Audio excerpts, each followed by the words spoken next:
আজকে কি বানালা? এই যে সকালে একটু টিফিন বানালাম। কি এটা কি বানালাম? এর মধ্যে দিয়েছি হলো চাল।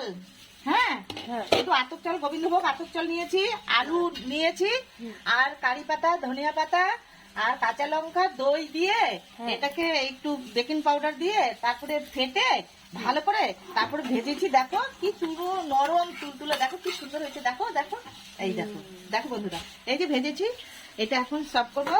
এই দেখো কত সুন্দর, দেখো কি সুন্দর, দেখেছো? এটাই টিফিন খাবে সকালে এখন। আচ্ছা, হ্যাঁ এসে যাচ্ছে দিদা।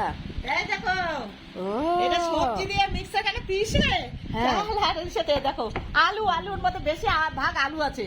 ও আলু, ধনিয়া পাতা, কারি পাতা, হ্যাঁ, হ্যাঁ। দই, তারপরে হলো কাঁচা লঙ্কা হ্যাঁ। দিয়ে মিক্সার কানে পিষে নিয়েছি, পিষে তারপরে এটা ভেজেছি। এটা খেলে খুব টেস্টি আছে আর শরীরের পক্ষে খুব ভালো। আচ্ছা, আর তেলও লাগে না, সামান্য অল্প করে তেল দিয়ে খালি দিয়ে ভেজেছি। হুম। খেতে কেমন লাগছে? সেই টেস্টি সেই টেস্টি। হুম। দারুণ। আল্লাহ।